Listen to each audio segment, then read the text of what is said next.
Hello everyone, this is Kausar. Welcome back to my channel. আশা করি আপনারা সবাই অনেক বেশি ভালো আছেন। আবারও হাজির হয়ে গেলাম আরও একটি নতুন রেসিপি নিয়ে। আমার আজকের রেসিপি গ্যাসের চুলায় কিভাবে বেগুন পুড়িয়ে বারবিকিউ ফ্লেভারের ভর্তা তৈরি করবেন সেই রেসিপি। আর এটি করা যেমন সহজ, এটি খেতে কিন্তু অসম্ভব মজার। তো কথা না বাড়িয়ে চলুন ঝটপট শুরু করি। So let's go to my kitchen and cook. আমি এখানে এরকম একটি বড় সাইজের টপ বেগুন নিয়েছি। আর এই ভর্তাটা এরকম টপ বেগুন দিয়ে করলেই অনেক ভালো হয়। আর এ পর্যায়ে আমি একটি কাঁটা চামচ দিয়ে বেগুনের গায়ে এরকমভাবে ছিদ্র করে নিচ্ছি, যাতে করে বেগুনটা পোড়ার সময় ফেটে দুর্ঘটনা ঘটার সম্ভাবনা না থাকে। আর তাই এভাবে আমি বেগুনের গায়ে এভাবে ফুটো করে নিলাম। এ পর্যায়ে আমি বেগুনটাকে তেল দিয়ে ভালো মতো মেখে নেব। আর এখানে আমি সয়াবিন তেল একটি ব্রাশ দিয়ে এভাবে বেগুনের গায়ে ব্রাশ করে দিচ্ছি। তো বেগুনটাকে ঘুরিয়ে ঘুরিয়ে চারপাশ থেকে ভালো মতো তেলটাকে ব্রাশ করে দিতে হবে। বেগুনের গায়ে তেল ব্রাশ করা মোটামুটি হয়ে গিয়েছে। এ পর্যায়ে আমি বেগুনটাকে পুড়িয়ে নেব। বেগুন পোড়ানোর জন্য আমি এখানে গ্যাসটা অন করে দিয়েছি। আর এরকম একটি স্ট্যান্ড নিয়েছি। পাতিল রাখার যে স্ট্যান্ড, সেগুলো কিন্তু সবার বাড়িতেই মোটামুটি থাকে। তো এরকম স্ট্যান্ড নিয়েছি। স্ট্যান্ডের উপর আমি বেগুনটাকে বসিয়ে দিলাম। আর মিডিয়াম টু লো হিটে আমি বেগুনটাকে এভাবে পুড়িয়ে নেব। আমি এই পাশটাকে 2 মিনিটের মতো পুড়িয়ে নিয়েছি। এ পাশটাকেও উল্টে দিলাম।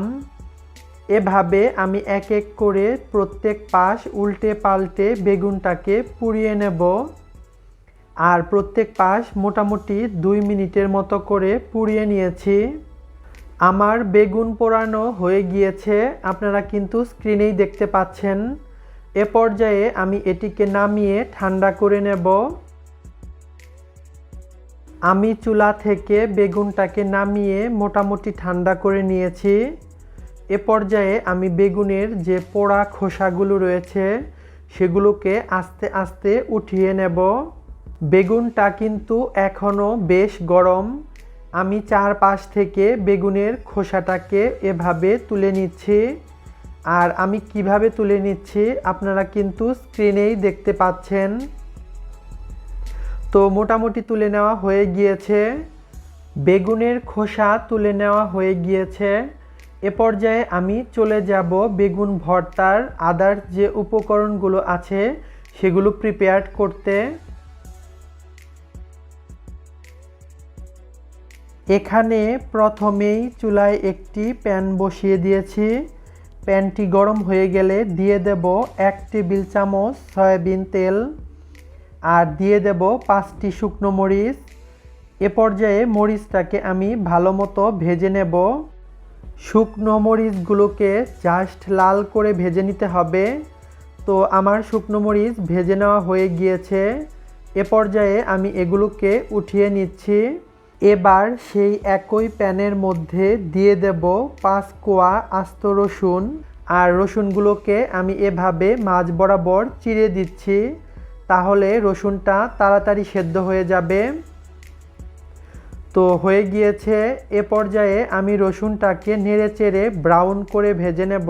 রসুনের কালারটা কিন্তু চেঞ্জ হয়ে ব্রাউন হয়ে এসেছে। রসুন ভেজে নেওয়া হয়ে গিয়েছে। এ পর্যায়ে আমি রসুনগুলোকেও উঠিয়ে নিচ্ছি। এখন চলুন আপনাদেরকে ভর্তা বানিয়ে দেখাই। এখানে ভর্তা তৈরি করার জন্য সব কিছু প্রিপেয়ার করে নিয়েছি। এখানে নিয়েছি পেঁয়াজ 2 টেবিল চামচ, আর 5টি শুকনো মরিচ, আর 5 কোয়া আস্ত রসুন। 1 টেবিল চামচ লবণ দিয়ে শুকনো মরিচগুলোকে ভালো মতো ম্যাশ করে নিতে হবে। আর মরিচটা আপনারা আপনাদের পছন্দ অনুযায়ী দিবেন, ঠিক কতটা ঝাল পছন্দ করেন। এ পর্যায়ে আমি রসুন কোয়াগুলোকেও ম্যাশ করে নিচ্ছি।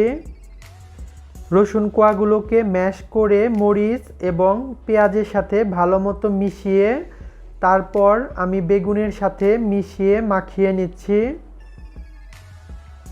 আর আমি কাজটি কিভাবে করছি আপনারা স্ক্রিনেই দেখতে পাচ্ছেন।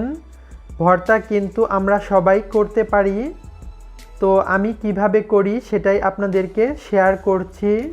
মরিচ পেঁয়াজের সাথে বেগুন ভালো মতো মাখানো হয়ে গেলে দিয়ে দেব 1 টেবিল চামচ সরিষার তেল।